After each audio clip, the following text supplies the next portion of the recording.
있어. 그리고 내 곁에는 네가 있어. 네, 오늘 윤지의 송은 이 노래를 한번 불러봤는데요. 어떤 이유인지 바로 한번 체크를 해보도록 하겠습니다. 오늘 장 윤지의 초이스, 제목을 이렇게 잡아봤기 때문이에요. 천당 위에 바로 삼천당 제약이다, 이렇게 살펴봤는데 오늘 살펴볼 특징주들 정말 많았습니다. 반도체도 빼놓을 수가 없고요. 또 자동차 종목들도 정말 잘 가고 있고 조선, 당산까지 정말 몸집이 큰 종목들 정말 잘 갔었는데 그중에서도 오늘장 윤지의 초이스는 삼천당 제약을 필두로 해서 비만 당뇨 테마에 대해서 한번 짚어보도록 하겠습니다. 먼저 삼천당 제약의 종가부터 확인을 해보시죠. 네, 지금 보신다면 오늘장 15.76%의 강세로 거래를 마쳤는데요. 중요한 건 오늘 장 초반에 삼천당 제약이 삼성전자를 제치고 거래대금 1위에 오르기도 했었다는 점을 좀 체크를 하실 필요가 있습니다. 오늘 막판에도 거래대금 3위 종목으로 삼천당 제약이 마무리를 지었는데 16만 3,800원에 이렇게 종가를 마무리했습니다. 그렇다면 어떤 이유로 삼천당 제약이 이렇게 주가 흐름이 잘 가고 있는 건지 먼저 차트부터 살펴보시죠. 네, 삼천당 제약의 최근 주가 흐름 차트를 살펴보신다면 어제도 급등세를 나타냈었고요. 오늘 이렇게 또 한 번 신고가를 나타내는 모습을 확인할 수가 있었습니다. 삼천당 제약의 강세 이유, 어떤 이유인지 바로 한번 체크를 해보도록 하겠습니다. 최근의 흐름을 살펴본다면 6월 17일에 글로벌 임상 경구용 생산설비 확보를 위해서 자사주 50만 주의 처분 공시가 내려졌는데요. 이 내용을 조금 더 분석을 해봤을 때 증권가 레포트에서 이런 내용이 나왔습니다. 외국계 운용사에서 먼저 매수를 요청했다고 하고요. 한 곳에서 이 50만 주를 전부 받아갔다고 합니다. 그리고 중요한 건 이번 자금 확보와 향후 아일리아 판권 수입을 감안했을 때 추가적인 자금 조달이 필요 없게 되었다라는 내용이 들려오면서 어제도 22% 급등 이후에 16% 강세 마감을 보여줬고요. 오늘 또 한 번 신고가를 경신을 했습니다. 삼천당 제약 정말 강한 흐름 보여주고 있는 가운데 추가적으로 한 종목도 눈여겨보시면 좋을 것 같습니다. 다음 종목 체크를 해보시죠. 네, 다음 종목은 이오플로우 체크를 해보도록 하겠습니다. 이오플로우 같은 경우에도 오늘 주가 흐름 좀 눈여겨보셔야 될 것 같은데요. 아쉬운 것은 윗꼬리, 아랫꼬리 모두 길게 달렸지만 어제 이 종목 상한가를 갔었던 종목이었습니다. 오늘도 거래대금 굉장히 많이 실렸고요. 거래대금 코스피 시장과 코스닥 시장 다 합쳤을 때도 22위에 오른 종목이라는 점 체크를 하시면 될 것 같습니다. 그렇다면 주가 차트 한번 살펴보도록 할게요. 지금 단기적인 주가 차트만 나와 있지만 이오플로우는 혹시 기억하실지 모르겠습니다. 작년 8월 달에 주가가 크게 무너졌었고요. 3,000원대까지 주가가 횡보했던 종목이라는 점 기억을 하신다면 어떤 이유로 이런 주가 흐름이 반복이 되고 있는지 한번 어떤 이유인지 체크를 해보도록 하겠습니다. 정리한 내용을 띄워드리도록 하겠습니다. 작년 8월에 지적재산권 침해 소송이 일어났었는데 이에 대해서 이오플로우 주가가 크게 한번 무너진 적이 있습니다. 이 내용은 좀 취소가 돼야 될 것 같고요. 그런데 5월 7일에 이번 연도죠. 인슐린 펌프와 관련해서 판매 금지 효력이 정지되었다라는 내용이 나오면서 급등세를 보여줬고요. 상한가를 여러 번 터치를 했습니다. 그리고 6월 18일에 기사회생 가능성이 터치가 되면서 120억 원의 전환사채 발행 일사천리에 가고 있다라는 내용들이 보도가 되면서 6월 18일에 상한가 터치가 나왔고요. 오늘 추가적으로 28%대까지 급등하는 모습이 나타났습니다. 이오플로우와 삼천당 제약의 공통 분모, 결국에는 비만, 당뇨 테마라고 보실 수 있을 것 같은데요. 다음 화면 띄워주시죠. 네, 지금 보신다면 삼천당 제약 같은 경우에는 먹는 위고비, 복제약이 개발 속도를 내고 있다라는 내용이 불거지게 되면서 지속적인 강세 흐름 나타나고 있고요. 또 주목할 건 이번 주 금요일부터 세계 최대 당뇨병 학회를 앞두고 있습니다. 그렇기 때문에 당뇨 테마 주목하셔야 된다는 점 알려드리고요. 여기와 관련해서는 살펴보시면 좋은 종목이 한미약품, 대웅제약, 동아ST, 현대약품 등이 있다는 점 체크해드리도록 하겠습니다. 하지만 비만 테마가 오늘 전체적으로 강한 건 아니었거든요. 아무래도 수급이 쏠림 현상이 나타나다 보니까 지금 현재 모든 종목이 가고 있는 건 아닌데 비만 당뇨 테마 주가 흐름 살펴보도록 하겠습니다. 오늘 인벤티지랩 그중에서는 좀 강한 흐름 보여줬어요. 7.08%의 강세로 1,290원의 종가를 형성했는데요. 이 종목을 제외하고 나머지 4가지 종목들 당뇨병 학회와 관련된 종목들이라는 점 체크를 하시면서 오늘 아쉽게도 대웅제약 같은 경우에는 0.58% 약세로 거래를 마쳤지만 주목하시면 좋은 종목이라는 점 알려드리도록 하겠습니다. 오늘장 윤재 초이스는 비만 당뇨 테마로 한번 살펴봤습니다. 과연 1000당 위에 3000당 제약이 될 것인가 이런 부분들 궁금하실 것 같은데 잠시 뒤에 여쭤보도록 하겠고요. 오늘 실시간 종목 진단까지 기다려주시기 바랍니다. 당신의 초이스 채널 고정!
선택.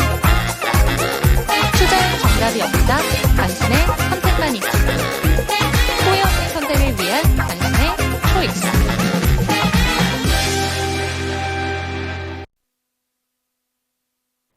네, 후회 없는 선택을 위한 당신의 초이스를 도와드릴 저는 이은지입니다. 오늘 이 시간에는요, 포스트프라임 리서치의 손여로 팀장과 이 시간 함께합니다. 팀장님 안녕하세요. 네, 안녕하십니까. 네, 오늘장 사실 특징주로 잡고 싶은 게 굉장히 많았었는데 반도체 이야기는 워낙 많이 들으셨을 것 같아서 그리고 또 오늘 잠시 뒤에 살펴볼 특징주도 아무래도 반도체가 될 것 같아서 살짝 한번 틀어봤습니다. 삼천당 제약에 대해서 이야기를 한번 여쭤보고 싶었는데 삼천당 제약뿐만 아니라 이오플로우도 오늘 강세 흐름 나타났습니다. 오늘 제가 잡아온 특징주에 대해서 전반적인 시장 분위기 어떻게 보셨을까요? 네, 확실하게 저도 기준금리 인하 기대감이 생겼을 때 수혜받는 섹터라고 한다면 당연 제약바이오를 꼽을 겁니다. 근데 그 기준금리 인하 기대감이라는 것이 사실 뭐 기준금리 인하 기대감 있어요라고 말하고 떠날 수만 있다고 한다면 괜찮은데 요 기준금리 인하 기대감이 진짜냐라는 거죠. 그래서 이 기준금리 인하 기대감이 거의 반년 전부터 나오던 거고 횟수가 줄고 이런 게 줄고 있는데 제가 마냥 기준금리 인하가 될 겁니다. 네. 지금 제약바이오 사야 됩니다. 라고 말씀드리기에는 관련 종목들이 많이 주가가 올라왔던 거죠. 그래서 이오플로 같은 경우는 뭐 전환사채 발행권도 있지만 이제 미용 의료기기 쪽이다 보니까 어떤 실적 향상에 대한 기대감, 그 다음에 뭐 제3자 유증 이런 뉴스도 그쵸. 있어요. 근데 저는 어떤 이 이오플로가 아직도 그런 뭐 삼청단제약이나 뭐 알테오젠을 쫓아오기 위해서는 좀 확인해야 되는 부분이 있다. 그래서 나는 이 종목에 대한 성장성을 믿고 투자를 하겠다라고 하시면 아직은 좀 권해드리기 어렵다라고 판단하고 있고요. 굳이 뭐 매매를 하실 거라고 한다면 저는 뭐 알테오젠이나 뭐 삼청단제약 이쪽이 괜찮고 저는 그냥 단순하게 수급뿐만 아니라 밸류에이션까지 해가지고 제약발 좀 투자를 하고 싶습니다. 라고 하시면 바이오시밀러는 사실 뭐 삼성 바이오스나 셀트리온 그런 종목들이 안전해 보인다. 그걸 좀 보도록 하겠습니다. 네, 이오플로우보다는 알테오젠이나 삼천당 제약의 추천주를 좀 선택을 해주셨는데 그렇다면 두 가지 종목에 대해서 조금만 더 여쭤보도록 할게요. 삼천당 제약 오늘도 신고가 경신이 나왔습니다. 그런데 이 시점에서도 더 갈 거다라는 이야기들이 나오고 있더라고요. 이에 대해서 지금 현재 구간 추가 매수라던가 아니면 신규 매수 관점도 유효하다라고 보시는 걸까요? 네, 저는 유효하다라고 말씀드리는데 조금 무섭습니다. 왜냐면은 제약바이오 리포트가 특히 많이 틀려요. 저는 근데 어떤 기대감만으로 종목을 권해드리기보다는 실적만으로 권해드리거든요. 근데 지금 보면은 이제 삼천당 제약 같은 경우가 이제 시총이 오늘 3조 8천억이 됐죠. 그 다음에 알테오젠 같은 경우가 이제 13조 5천억 정도 됐는데 이게 차이가 뭐냐면 둘 다 흑자는 나온 적이 있는데 네. 꾸준하게 흑자가 안 나오고 있고 제약바이오가 사실 신약을 개발하는 기업들은 꾸준하게 흑자가 나오기가 힘들어요. 왜냐면은 바이오시밀러나 원료의약품 이렇게 좀 믿을 만한 언덕이나 정기적인 수주가 나올 수 있는 것들은 실적이 안정적으로 나옵니다. 그럼 밸류에이션이 편해져요. 네. 근데 신약을 개발해서 판매를 하는 기업들은 한탕 한탕이 큽니다. 그 다음에 이것도 비교를 해볼게요. 그 다음에 저는 잘 안 믿어요. 어떤 신약이 개발됐을 때 이 신약이 향후 보여줄 수 있는 시장 규모 이런 걸요. 왜냐하면 틀릴 가능성이 많고 좀 세게 부릅니다. 네. 그 다음에 제가 정확히 통계를 안 내봤지만 반도체든 뭐 2차 전지든 전력 설비든 시장 규모를 이제 예를 들어서 실적 반영되기 2, 3년 전에 보통 시장 규모 얼마다 나오잖아요. 이거를 2, 3년 뒤에 진짜 실적이 나왔을 때 비교를 해보세요. 틀릴 확률이 높습니다. 그래서 우리가 보통 이제 또 제약바이오 좋아하시는 분들이 이런 이야기 하면 욕을 많이 먹어요. 저런 이러면서. 근데 보면은 알테오젠이 지금 키투르다로 유명하잖아요. 네. 항암제로. 근데 지금 보면은 이제 300억 불 정도 시장 규모가 나옵니다. 이걸 환율을 곱하면은 40조 정도 돼요. 근데 이제 이 알테오젠에서 만들고 있는 SC, 이제 제형 변경 기술이 이 키투르다는 40조 정도인데 물론 이 항암제 말고 간암이라든가 당뇨 막 이런 식으로도 계속 확장할 겁니다. 근데 그런 것들은 사실 4조, 2조 이런 식이에요. 그래서 저는 조금 그렇습니다. 알테오젠이 이 면역 항암제 실력 보여주고 나면은 그 뒤에 따라오는 애들도 새로운 모멘텀이 될 수 있지만 시장 규모가 상대적으로 적어요. 근데 비만 당뇨 치료제는 시장 규모가 135조랍니다. 3배예요, 3배.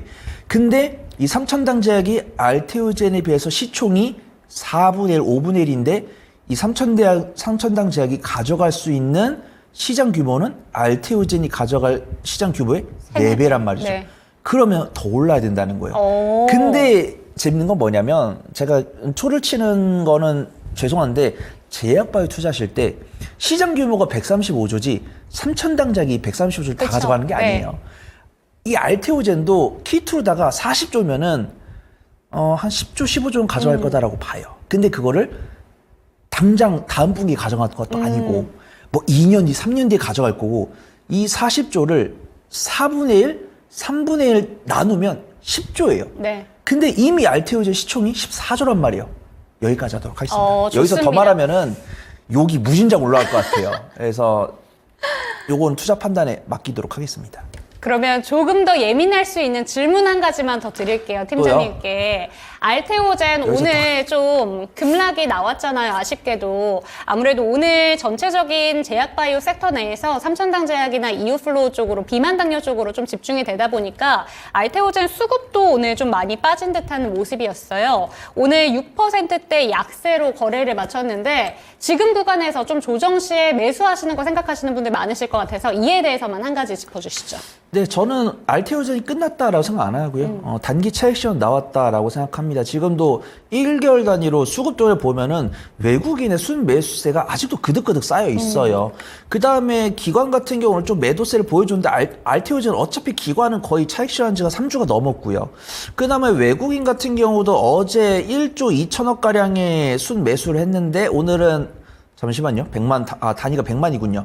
그러면 어제 같은 경우는 1250억 정도를 이제 순매수를 했는데 오늘은 이제 400억 정도 순매도를 했다고 한다면 어제 순매수한 자금 3분의 1밖에 매도를 안 했기 때문에 요거는 알테오젠이 끝나서 매도를 한 게 아니고 네. 비만 당뇨라는 새로운 모멘텀이 나왔기 때문에 단기적인 차익을 했다고 판단됩니다. 알테오젠은 언제까지 매수를 해야 되냐면 이 키투르다를 통해서 실적이 반영되기 시작했을 때, 실적이 반영되기 시작하면 그때부터 이제 증권사에서 밸류에이션을 합니다. 그래서 알테오젠 같은 경우는 일단 올해 하반기까지 우상향세가 유지가 될 거다라고 판단하고 있고, 아마 올해 하반기 기준금리가 아마 실행이 될 거예요. 네. 그럼 이제 단기 차익이 나올 수도 있고, 그 다음에 이제 퀴투로 다 실적도 뭐 계약금을 받는다든가, 네. 뭐 1차 잔금을 받는다든가 이제 실적 찍힐 겁니다. 그러면서 이제 밸류에이션이 들어갈 거예요. 그러면 그때부터는 이제 저점에서 사고 고점에서 팔면서 언제까지 Q2다 실적이 거의 절반 이상 반영이 되면서 Q2다 실적이 절반 정도 반영이 됐으면 이제 무슨 모멘텀을 찾아야 될까요? 라고 했을 때는 뭐 당뇨가 나올 수도 있고 네. 간암이 나올 수도 있고 뭐 골절 뭐 이런 쪽 나올 수 있을 건데 그때 나오는 이제 시장 규모 보면서 영악하게 매매를 하자 그렇게 좀 말씀을 드리도록 하겠습니다. 네, 좋습니다. 제약바이오 테마는 여기서 한번 마무리를 지어보도록 하겠고요. 그렇다면 지금은 손유로 팀장의 초이스 2가지 종목 화면을 통해서 띄워드리도록 하겠습니다. 만나보시죠.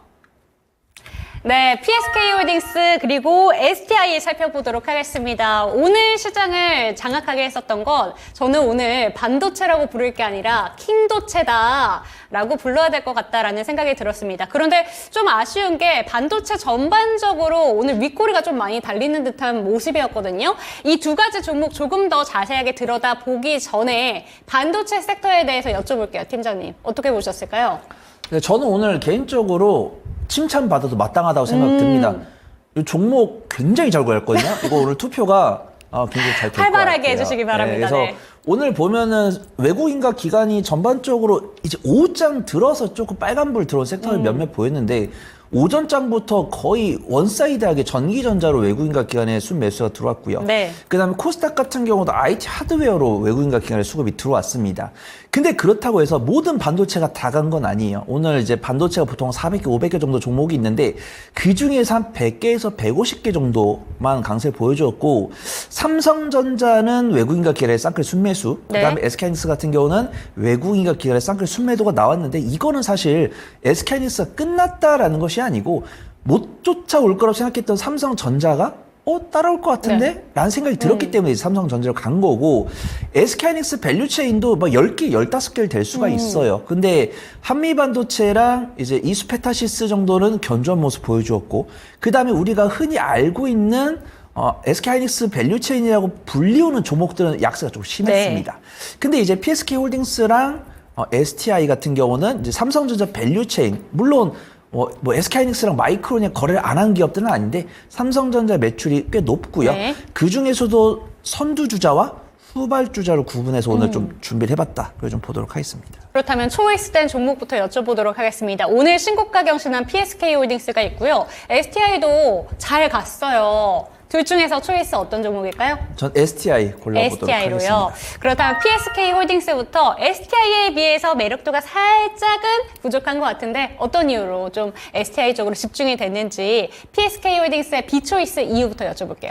네, 사실은 주가가 부담되고 오늘도 좀 수급 동향이 조마조마했습니다. 외국인과 기관이 순매도를 유지해 줄 것인가. 네. 그래서 지금 차트를 보시면은 PSK홀딩스 봐보도록 할게요. PSK가 뭐하는 종목인지도 모르겠고 이 어떤 기업이 전방에 있는지도 모르겠고 그냥 차트만 봐볼게요. 이게 부담스럽지 않다라고 생각하신 투자분들은 강심장이라고 볼 수가 있어요.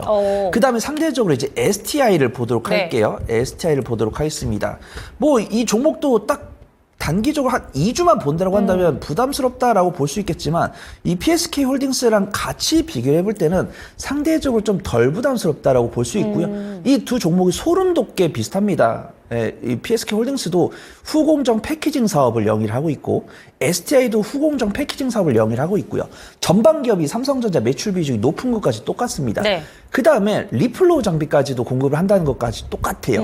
그 다음에 차이점은 바닥 대비 얼마나 올라왔는지랑 12개월 선행포가 얼마냐랑 수급 동향이 다릅니다. 그래서 지금 보면은 STI 같은 경우 12개월 선행포가 10.57이죠. 그 다음에 PSK홀딩스는 12개월 선행포가 18.93입니다.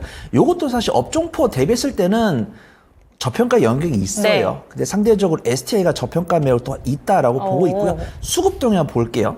자, PSK홀딩스 보면은 오늘 외국인과 기관의 쌍끌이 순매도세 나왔죠. 그 다음 마이너스 5.79%고요. 그 다음에 STI 보도록 하겠습니다. 오늘 플러스 6.86% 상승 마감했고 외국인과 기관이 매수를 했습니다. 그렇기 때문에 저는요 한 3개월 정도 보유할 거고요. 분할 매수 잘합니다. 이러신 분들은 PSK 홀딩스 말씀드려요. 근데 저는 내가 만약에 이 손 팀장 이야기를 믿고 샀는데 평균 손실률이 마이너스 5%가 넘어가면 막 식은땀이 나고 네. 발이 후들거리고 분할 매수 잘 못하고 왠지 손 팀장을 욕할 것 같다라고 하시는 분들 STI가 낫다. 그래서 좀 권해드리도록 하겠습니다. 네, 그러니까 두 가지 종목 거의 비슷한 매력도를 갖고 있는 종목인데 차트상의 지금 현재 구간 주가 흐름을 봤을 때 조금 더 부담스러운 종목이 PSK 홀딩스다라고 얘기를 해주신 것 같아요. 지금 두 가지 종목에 대해서 관심이 많으신 것 같다라는 생각이 드는 게 저희 시청자분 중에 고동님께서는 PSK 홀딩스 그리고 고고식님께서는 지금 반대 종목이 아니죠. 저평가 우량주 매수님께서는 STI 보유하고 계신다고 합니다. 이 정도로 관심에 대해서 거의 비등비등하게 시청자분들이 관심이 있으신 것 같은데 이에 대해서 STI 지금 고고식님이 질문 한 가지를 주셨는데요. 투신과 연기금 조합이 많이 사는 이 두 가지 종목에 대해서 좀 종목별 투자자 어떻게 봐야 되는 건지 이야기를 주신 것 같아요. 네, 보통 투신 같은 경우는 조금 단기적인 관점으로 투자를 진행하는 주체고요. 연기금 같은 경우 좀 중장기적으로 투자를 하는 주체입니다. 근데 뭐니 해도 단기적인 관점으로 접근하는 주체보다는 좀 중장기적인 관점으로 접근하는 주체들이 낫다라고 보고 있고요. 네. 일단 PSK 홀딩스 같은 경우는 외국인과 기관의 매도세가 나왔고 저는 고동님이 보유를 하고 있다는 거에 대해서 잘 골랐다 이렇게 판단합니다. 왜냐면 고동님은 이제 졸파고 TV님만큼 리솜님만큼이나 매매를 잘하신 분이거든요. 네. 그래서 이분이 이렇게 채팅에 울상을 남겨주신다고 해서 별로 동정심이 안 생깁니다. 이분은 이제 마이너스 5% 찍히면 칼같이 손절 잘하신 분이에요. 네. 그래서 거래 대금이랑 변동성을 중요시하시는 분들은 제가 오늘 PSK 홀딩스가 안 좋아서 픽을 안 한 게 아닙니다. 변동성을 잘 대응하시는 분들은 PSK 홀딩스가 정말 좋고요. 변동성을 대응을 잘 못하신다라고 하시는 분들은 좀 STI가 좋다. 거기 좀 말씀을 드리도록 하겠습니다. 네, 시청자분의 이런 칭찬까지 해주시는 저희 손 팀장님에 대해서 이야기가 나오고 있습니다. 오늘 장에 대해서 추천해주신 두 가지 종목 모두 굉장히 매력적인 회사다라고 얘기를 해주셨는데 PSK 홀딩스 같은 경우에는 트레이딩을 잘하시는 분만 접근하시는 게 좋을 것 같다라는 이야기 해주셨고요. 오늘 장 초이스 종목은 STI 살펴봤습니다.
네, 이번에는 실시간 종목 진단 타임으로 넘어가 보도록 하겠습니다. 먼저 참여하시는 방법부터 안내 도와드릴게요. 0232-8200번으로 종목명, 비중, 단가 알려주시면 되겠고요. 전화 상담뿐만이 아니라 저희 채팅창을 통해서도 상담 가능하다는 점 기억해 주시고 신규 매수에 대해서도 질문 받고 있으니까 많은 참여 부탁드리겠습니다. 네, 첫 번째 종목부터 살펴보도록 하겠습니다. SK 스퀘어에 대해서 엔비디아 가좌님께서 남겨주셨습니다. 평단가는 10만 원, 그리고 그리고 비중은 15% 들고 계십니다. SK와 합병 이야기가 있던데 신뢰성 있는 이야기일지 궁금합니다. 라고 주셨습니다. 최근에 한번 급등이 나왔을 때 이 종목이 10만 원 넘게 좀 급등을 했다가 조정받고 오늘 다시 한번 가는 느낌이었는데 오늘 증권가 레포트에서도 자회사의 기업 가치 상승이 되면서 이 종목도 밸류에이션을 높여야 된다라는 이야기가 나오면서 5%대 급등으로 거래를 마쳤습니다. 이 종목 지금 현재 구간에서 그래도 나쁘지 않은 평단가인가라는 생각이 들기도 하고요. 이 신뢰성 있는 이야기인지 이 질문에 대해서 먼저 함께 얘기해 주시죠. 네, SK 스퀘어가 103,800원을 기록을 한 게 네. 6월 10일인데 우리 시청자분 매수가가 10만 원이란 말이죠. 네. 이것도 엄청난 능력이십니다. 이것도. 윗꼬리가 차라리 뭐 몸통이 달려 있거나 한 2, 3일 정도 있다가 밀려 내려갔으면 이해를 해요. 근데 윗꼬리가 달린 날 사셨다는 거는 매수하시고 나서 바로 손실로 전환됐을 가능성이 높다 이렇게 보고 있고요. 일단 저는 뭐 SK 그룹주 관련했을 때는 우상 기조가 꾸준히 나올 거고 지금 최태원 회장이 처한 상황에서는 주주환원 정책을 펼쳐야 하기 때문에 네. 우상이 할 거다 그렇게 보고 있습니다. 그 다음에 합병은 쉽지 않을 것 같아요. 뭐 강행하겠다 하면은 뭐 할 수 있는데 사실 SK 아래에 중간 지주사가 몇 개 더 있습니다. 네. SK 네트워크스도 있고요. 그 다음에 뭐 SK 스퀘어도 있는데 이 아래단에 있는 게 다릅니다. 왜냐하면 이 합병을 하려면은 이 아래단에 있는 자산들의 가치를 평가를 해야 되는데 예를 들어서 이쪽은 뭐 예를 들어 우량 업종이고 여기는 성장 업종인데 네. 실적이 안 나오면은 이제 이쪽에서는 싫어하죠. 왜냐하면은 여기를 합병하면은 자기들의 가치가 희석되잖아요. 그냥 단순하게 우리가 주가로만 합병비를 보통 정하는데 그래서 이 기업, 이 아랫단에 있는 기업들은 이미 우량하고 배당도 잘 주고 있는데 괜히 여기랑 합병을 하면은 뭐 배당 수익률이 떨어진다든가 아니면은 이런 지분 가치 희석 우려가 있기 때문에 주주들이 이제 반발할 수가 있습니다. 네. 우리가 문자 받아보신 적 있죠. 어떤 소규모 합병을 한다고 할 때 반대를 하고 싶으신 분들 의사표현을 해라. 그러면은 이제 보통 증권사에서 사주잖아요. 네. 그런 입장에서 이제 SK 스퀘어 아랫단에 SK 하이닉스가 있기 때문에 전 중장기적으로 봤을 때는 예를 들어서 한 2, 3년 뒤에 하겠다. 2, 3년 뒤에 합병을 하겠다고 했을 때는 반대하지 않을 거예요. 근데 지금은 뭐 SK 뭐 배당도 이미 3%, 4% 주고 있는데 SK 스퀘어는 이제 막 흑자를 전환되는 부분이기 때문에 좀 거절할 가능성이 있다라고 보고 있고요. 근데 이런 것들은 중장기적인 관점이고 기술적 분석을 해보면 SK 스퀘어 같은 경우는 정말 6월 10일에 이때가 아마 그때였던 것 같아요. 이제 2심 결과 나왔을 때 1심 결과 나왔을 때 슈팅 나오고 기간 조정 거친 다음에 다시 우상향세를 보여주고 있는데 수급 동향 보니까 네. 수급 동향 보니까 잠시만요. SK 스퀘어 수급 동향을 보니까 거의 3거래를 넘게 외국인과 기관의 우상향세가 나온 것으로 확인이 됩니다. 그래서 우리 시청자분께서는 너무 염려하실 필요 없다라고 판단되고 있고요. 좀 수익 관점으로 저항권 돌파 과정 지켜보시면서 저는 사실 SK 스퀘어랑 SK는 합병되는지 결과까지 보고 싶다라고 하시기에는 이 SK 스퀘어를 보유하는 것보다 다른 종목을 매매하는 게 수익을 더 많이 보실 것 같아요. 그래서 SK 스퀘어를 저는 한 2, 3년 보유해 보겠습니다 라고 하시면 말려들지 않겠지만 굳이 그러기보다는 다른 종목 매매를 해보시는 게 빠를 것 같다. 그래서 말씀을 드릴게요. 제 손절가는 89,000원 잡아드리고요. 1차 목표가는 105,000원, 2차 목표가는 11만원 잡고서 좀 수익 관점으로 짧게 매매를 해보시는 게 좋을 것 같습니다. 다른 종목이라고 하면 지금 SK와 그룹주 내에서 다른 종목으로 갈아타기를 권하시는 걸까요? 굳이 뭐 SK 그룹주로 갈아탈 거면 SK 하이닉스나 아니면 SK가 낫다. 이렇게 좀 보고 있습니다. 네, 좋습니다. 첫 번째 종목 SK 스퀘어부터 살펴봤고요. 다음 종목 살펴드리도록 하겠습니다. 다음 종목 오늘 좀 이쪽이 테마가 좀 꺾인 건가라는 생각이 들었는데 졸고님의 종목 살펴드리도록 하겠습니다. 대상홀딩스고요. 12,200원 비중 10%입니다. 오늘 4.45% 급락으로 거래를 마쳤고요. 그래도 지금 평단가가 거의 비슷한 수준에서 움직이고 있는데 아쉬운 것은 최근 주가 흐름이 좋게 나타나고 있다가 좀 이 테마가 꺾인 건가라는 생각이 드실 것 같습니다. 지금 현재 구간의 비중 10%면 나쁘지 않은 것 같은데 어떻게 바라봐야 될까요? 네, 그래도 이제 내 쌍으로 토닥토닥 하시더라도 이제 시청자분을 네. 오셨으니까 친절하게 상담 도와드려야죠. 네. 네, 우선 대상홀딩스 같은 경우 식품 관련으로 모멘텀도 얻었는데 이틀 전에 약간 정치 인맥 테마주로 분류가 됐네요. 오. 그래서 지금 한동훈 전 법무장관, 그다음 전 비대위원장이네요. 전 법무부 장관, 전 비대위원장의 전당대회 출마 임박 네. 소식에 강세를 보여줬던 이력이 있습니다. 근데 이게 이틀 전이니까 6월 17일이네요. 6월 17일에 외국인의 순 매도가 나왔고, 그래서 강한 상승세를 이제 개인 투자분들이 만들었고, 개인 투자분들이 단기 차익을 어제 보여줬습니다. 근데 사실 만약에 오늘 식품주들이 안 네. 밀렸으면 네. 아마 대상홀딩스도 좀 약보합권에서 지켰을 거예요. 근데 안타깝게도 오늘 뭐 삼양식품이나 이런 종목들이 좀 단기적인 차익 실현이 나오다 보니까 외국인과 기관이 동조를 한 것 같습니다. 그래서 좀 차트 분석을 하는 게 좋을 것 같아요. 만약에 내가 이 종목을 식품주로 접근을 했다라고 네. 하신다면 삼양식품이나 이런 종목들의 수급을 좀 보시면 좋을 것 같고요.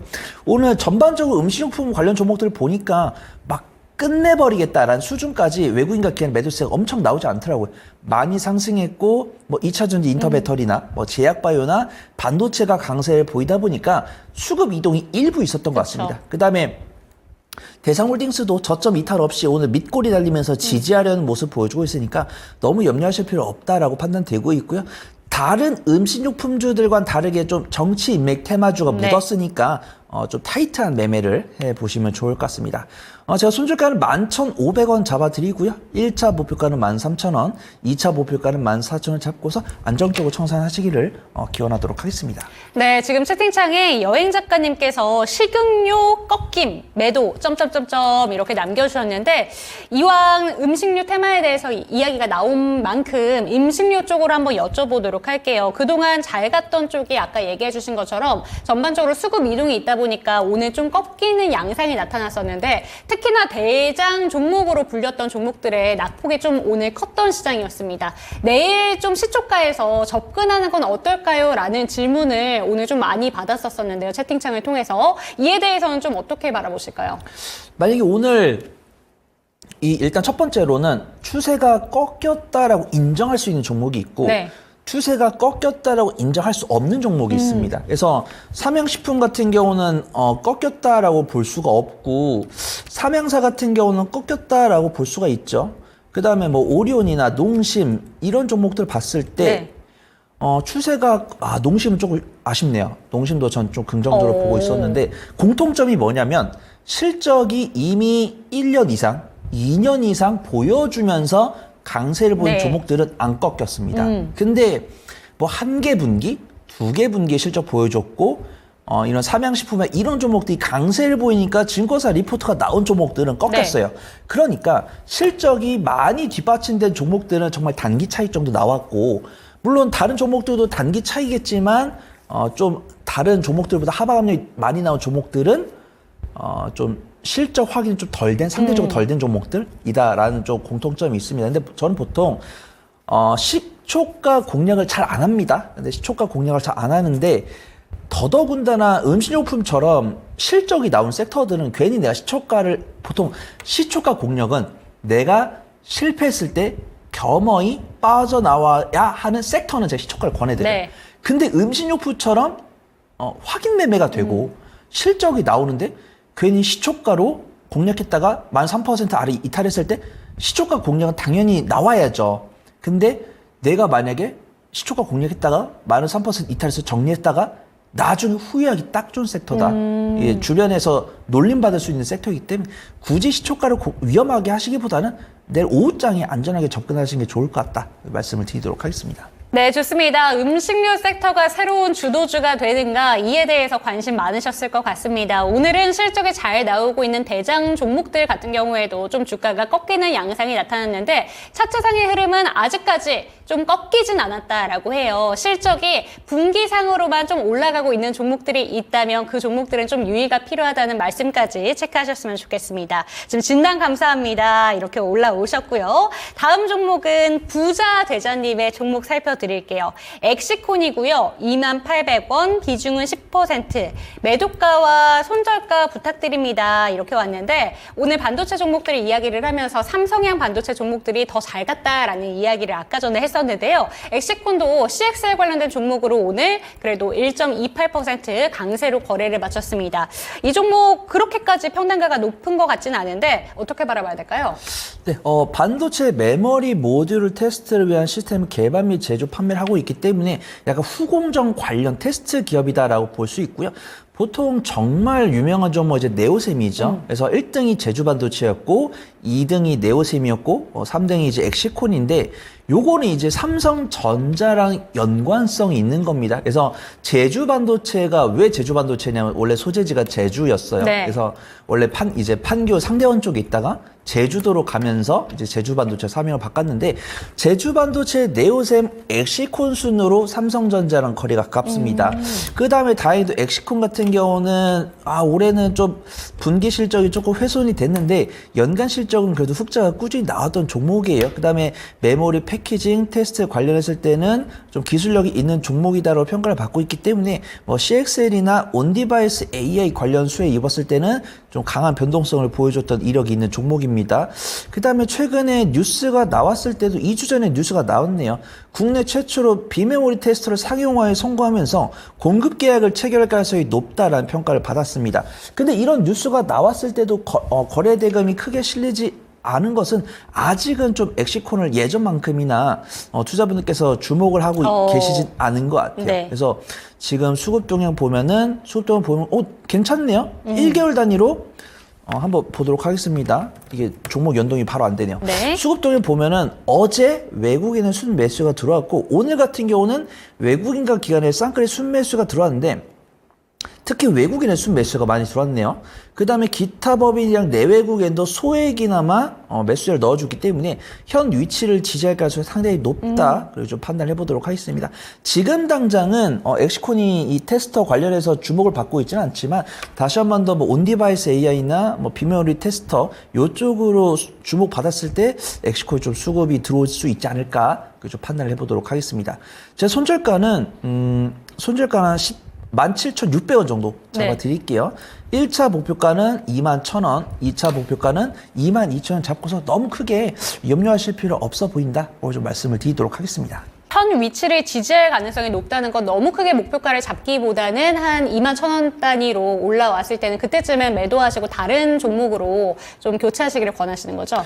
그렇죠. 확실하게 예전에 CXL이랑 온디바이스 AI가 처음 부각됐을 때는 뭐 하나마이크론이고 뭐 PSK 홀딩스고 한미반도체고 네. 무섭지 않았습니다. 이 종목이. 근데 이런 거죠. 한번 주목을 받은 뒤로는 옥석을 구분하게 되는데 옥석에서 밀린 거죠. 네. 근데 정말 그 종목들이 앞으로 더 상승하고 조금 무서운데 좀 접근하기 무서운데 그 뒤를 쫓으시는 종목이 없을까? 이런 투자 인사이트가 생기면 엑시콘으로 수급이 들어올 가능성이 있다라고 보는데 외국인과 기관은 이미 움직이고 있는 거죠. 폭발적으로 움직이지 않아서 뭐 추세 전환까지는 나오지 않았지만 외국인과 기관이 이틀 이상 산 것만으로 저는 긍정적으로 보고 있다. 말씀을 드리도록 하겠습니다. 네, 좋습니다. 목표가를 너무 크게 욕심을 내시기보다는 지금 반도체 종목들로 수급이 쏠리고 있을 때 이때를 기회를 삼아서 한 21,000원대 구간으로 목표가를 설정해 보시면 좋을 것 같습니다.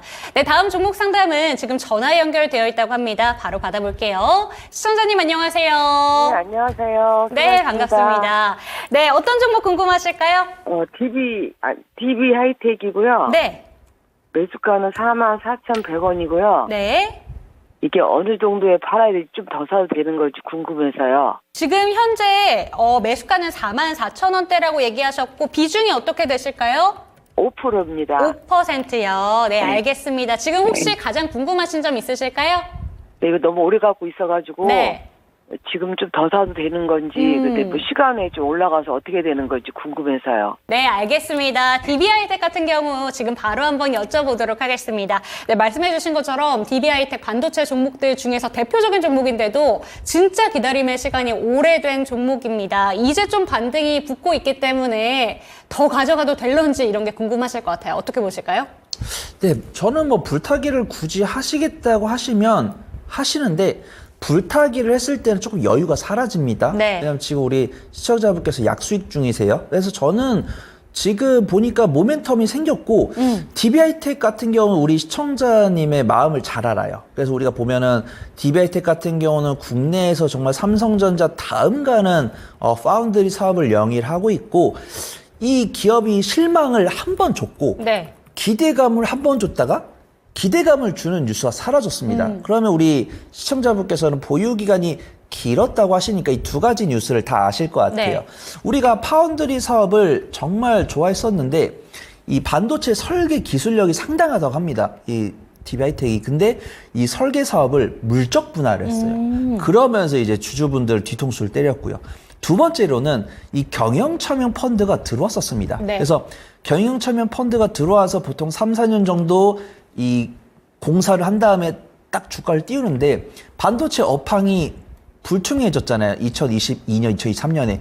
그러면서 빠르게 2년도 안 돼서 엑시트를 해버렸어요. 네. 그래서 주가 부양에 대한 모멘텀이 없다가 지금 보니까 딱 41분 전에 테슬라 반도체 위탁 생산을 추진한다. 이런 뉴스가 나오면서 아마 시간으로 그렇게 움직이는 것 같아요. 거의 7% 가까이 네. 급등하거든요. 그다음에 지금 뭐 실적 개선, 그러니까 지금 9시간 전에 뉴스가 나온 게 DB하이텍의 실적 개선이 늦어질 이유, 이 리포트를 쓴 증권사는 요 내부 정보를 모르는 거죠. 그래서 이제 실질적으로 우리가 눈으로 보고 있는 뉴스는 개선이 안 되니까 리포트는 부정적으로 나오는데 네. 지금 41분 전에 나온 뉴스가 테슬라 반도체 위탁 생산을 추진하겠다고 뉴스가 나왔으니까 이제 증권사들이 자세를 바로 앉을 것 같아요. 리포트를 새로 쓸 것 같습니다. 그래서 지금 시간에도 7% 상승하고 있다라고 우리 앵커님께서 봐주셨고 네. 수급 동향도 보면은 지금 기관 3거래 연속 순매수 들어왔고 외국인 많이 쓸어가고 있죠. 순매도 나오는데 정말 조금씩 나오고 있습니다. 거의 매수한 거에 거의 100분의 1도 매도를 안 하고 있네요. 그 다음에 차트를 보면은 3일 전부터 바닥을 세게 다지고 우상향을 하고 있습니다. 물량소하고 있죠. 개인이겠죠. 그 다음에 지금 시간에 7% 상승했으면 48,000, 49,000원 돌파했을 거예요. 그러면 불타게 하기엔 조금 늦었죠. 네. 그 다음에 우리 시청자분께서는 이제 추세 탔으니까 이렇게 분할 매도, 저항이 어디 걸리냐에 따라서 분할 매도해 보시면 좋을 것 같습니다. 제가 TS 구간은 한 47,000 정도 잡아 드릴게요. 47,000원 이탈하면은 수익 보시고, 저는 뭐 HBM이든 뭐 팹리스든 DSP든 변동수 강한 섹터 많잖아요. 그래서 굳이 뭐 DB하이텍보다는 변동수 강한 종목들 위주로 보시면 좋을 것 같고요. 1차 목표가 제가 5만 원 잡아드리고 네. 2차 목표가는 53,000원 잡아드리도록 하겠습니다. 네, 시청자님 말씀해 주신 것처럼 시간의 거래에서 현재 구간에 6.54% 강세 나타나면서 48,850원에 거래가 되고 있는 종목입니다. 이 종목에 대해서 이제 증권가에서도 다른 시각으로 볼 것 같다라고 얘기를 해주셨는데 변동성이 강한 종목은 아니기 때문에 너무 크게 잡지 마시고 5만 원 정도로 목표가 바라보시면 좋을 것 같습니다. 혹시라도 추가적인 궁금사항 있으실까요? 아니, 감사합니다. 수고하세요. 네, 감사합니다. 네, 이렇게 전화 상담을 통해서 DB하이텍에 대한 이야기까지 나눠봤습니다. DB하이텍 정말 오랜만에 보는 종목인 것 같은데 오늘 이렇게 시간의 거래에서 강세 흐름 나타나고 있습니다. 네, 다음 종목 살펴보도록 하겠습니다. 유튜브에서요. 한성회님의 종목이고요. HD 현대중공업 12만 원 평단가 10% 불타기를 해도 될까요? 라고 질문이 올라왔습니다. 아, 잘 가네요. 오늘 그래도 종목 상담 올라온 종목들 중에서 수익권에 있으신 종목들이 꽤 있는 것 같아서 다행입니다. 이 종목 불타기 괜찮을까요? 이 본능적으로는 권해드리고 싶은데 네. 투자 전문가 입장에서는 권해드리기가 어렵습니다. 왜냐면은 뭐 비중 같은 경우 자기 임의대로 정할 수가 있지만 보통 저는 삼성전자, 뭐 SK 하이닉스 네. 만약에 우리 시청자분께서 조선주를 엄청 좋아해요. 네. 그러면 가능해요. 근데 저는 이제 이 조선업뿐만 아니라 다른 섹터를 다 다양하게 보잖아요. 그러면은 이 HD 현대중공업에다가 넣을 자금으로 다른 섹터를 투자를 했을 때 더 큰 수익을 낼 수 있을 것 같아요. 그래서 저는 뭐 하시겠다라고 하시면 말려들지 않지만 굳이 다른 섹터란 대한 섹터들이 많으니까 참고를 해보시면 좋을 것 같고요. 본능적인 이야기 들어볼게요. 본능은 불타기 해야죠. 근데 불타기를 하면은 일주일 이상 들고 갈 수가 없어요. 왜냐면은 기관 같은 경우도 지금 6거래일 이상 순매수가 들어왔고 외국인도 순매수를 하기 시작했기 때문에 이 추세가 한 3일은 더 갈 겁니다. 그 다음에 만약에 저랑 약속하신다고, 만약에 저는 조선을 올해 하반기까지 무조건 들고 가겠습니다. 그러면 저는 불타기 괜찮아요. 오. 근데 이 조선주들도 어쩔 수 없이 시장이 안 좋을 때는 이 하락을 그쵸. 못 이깁니다. 그래서 보면은 뭐 하루에 뭐 마이너스 3% 밀린 날도 있고 어쩔 때 이제 개파락한 날도 있어요. 그래서 제가 괜히 손 팀장이 불타게 된다고 라고 말씀을 드렸다가 이 불타기를 했을 때 괜히 이 수익금을 뱉을 가능성이 2주 안에 한 번 있을 것 같다. 근데 그런 일을 겪었을 때 저한테 욕을 안 할 자신 있으시면은 전 불타기 권해드릴게요. 네. 근데 이미 뭐 비중이 3%, 5%다. 그러면 그냥 불타기 가능해요. 근데 10%는 민감한 구간이기 때문에 이거는 신중하게 말씀을 네. 좀 드려야 된다고 판단되고 있고요. 종목 자체는 저는 좋아합니다. 그래서 삼성중공업과 더불어서 조선주 중에서는 2023년에 실적 턴어라운드를 보여준 2개 기업 중에 하나고요. 그다음에 현대중공업과 삼성중공업이 인기가 많은 이유는 수주를 받는 선 종류가 영업이익률이 많이 나와요. 뭐 벌크선이나 컨테이너선이나 나용선 이런 것들은 수주를 많이 받아도 남는 것이 없습니다. 근데 LNG선이나 잠수함 이런 것들은 영업이익이 많이 남아요. 마진이 많이 남아요. 그래서 수주를 받았을 때 실적이 신장되는 폭이 크다라는 겁니다. 근데 뉴스를 보신 분들은 아시겠지만 HD 현대중공업이 가장 먼저 네. 올해 목표 수주치를 다 채웠습니다. 그렇기 때문에 실적 가시화가 될 가능성이 많다라고 보고 있고요. 새로운 모멘텀이 많아요. AI 기술 최신의 원외 경비함을 공개를 한다. 그 다음에 이제 필리핀계 잠수함 수주를 한다. 그 다음에 국내도 이 방산 관련 수주를 이 하나오션이 붙었습니다. 그래서 구두 수주 방식으로 수주를 받을 때는 HD현대중공업이 유리하다. 그 다음에 이제 견적을 포함한 입찰 계약을 받았을 때는 하나오션이 유리하다. 이렇게 두 가지가 갈리는데 외국인과 기관은 HD현대중공업의 손을 들고 있다. 네. 그걸 좀 평가를 해보도록 하겠습니다. 그래서 뭐 수익 중이시고 비중도 적당하시니까 너무 염려하실 필요 없다고 판단되고 있고요. 기관 순매수에 이어서 외국인 순매수가 오늘 가미되기 시작했으니까 너무 염려하실 필요 없다. 말씀을 드려보도록 하겠습니다. 제가 TS 구간은요. TS 구간은 13만 4천 원 잡아드리겠습니다. 13만 4천 원 이탈하면은 전량 익절하신 다음에 나중에 다시 사셔도 되시고요. 아니면 뭐 다른 종목으로 갈아타셔도 된다 말씀을 드리겠습니다.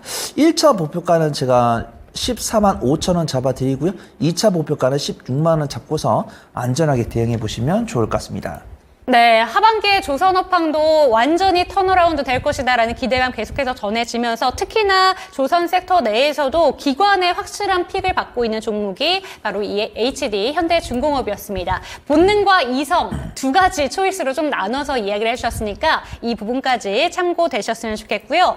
아무래도 마지막 종목이 될 것 같습니다. 마지막 종목이 될 것 같은 종목은요. SK이노베이션 살펴보도록 하겠습니다. ACADLEE님의 종목이고요. 더운데 고생 많으십니다. 13만 원, 비중이 50% 들고 계십니다. 단기로 어느 정도로 봐도 될까요? 바로 여쭤볼게요. 네, 우선 뭐 SK이노베이션 같은 경우는 가격대가 올라올 때마다 조금씩 비중 줄이셔가지고 스위칭을 해보시면 좋을 것 같습니다. SK이노베이션 정말 2차전지 좋아하시는 분들께 실망을 많이 줬죠. 그래서 지금 유럽에서 인터 배터리가 열렸는데 LG 에너지 솔루션이랑 삼성 SD 관련 뉴스는 나오는데 SK온 관련 뉴스는 참 안 나오고 있고요.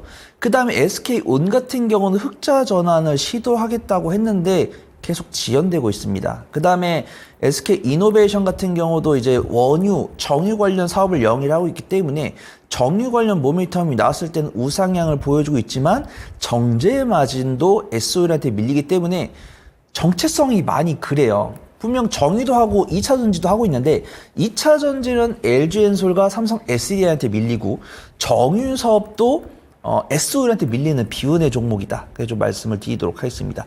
그래도 우리 시청자분께서 매수가가 15만 원이라고 하셨나요? 딱 애매한 13만 원이 다행입니다. 네. 매수가가 15만 원이 안 넘어가기 때문에 약손실권으로 꺼내실 수 있을 것 같아요. 그래서 제가 일단 손절가는 9만 5천 정도 잡아드리고 네. 1차 목표가는 12만 원, 2차 목표가는 13만 원, 3차 목표가는 14만 원 정도 잡고요. 향후에 정유산업 관련해서 실적이 나온다든가 SK온이 흑자 전환 가시화가 빨라진다. 네. 이러면 조금 더 현금 확보할 수 있는 주기가 빨라질 것 같다. 그렇게 좀 말씀을 드리도록 하겠습니다. 네, 그런데 아까 전에 저희가 조선 업황 전체적으로 한번 짚어드렸잖아요. 그런데 조선 업황에 대해서 질문이 지금 올라오고 있습니다.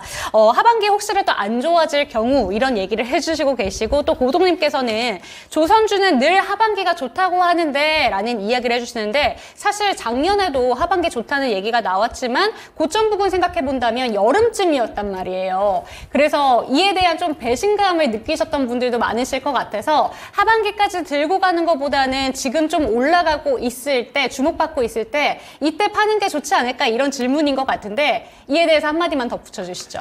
지금 많은 분들께서 저점과 고점을 맞추려고 하고 계세요. 네. 저점과 고점 아무도 못 맞추고요. 그렇기 때문에 분할 매수, 분할 매도를 해야 됩니다. 그래서 딱 시점을 정해놓고 내가 얼마에 팔 거다라고 생각하시는 분들은 반성하셔야 된다. 좀 말씀을 드리고요. 조선 같은 경우는 실망을 한 적이 있습니다. 네. 그래서 2022년 후반기로 거슬러 올라가 볼게요. 흠슬라. 네, 그때 뭐 HD 뭐 삼성중공업이랑 HD 현대미포, 그때 현대미포 조선이었죠.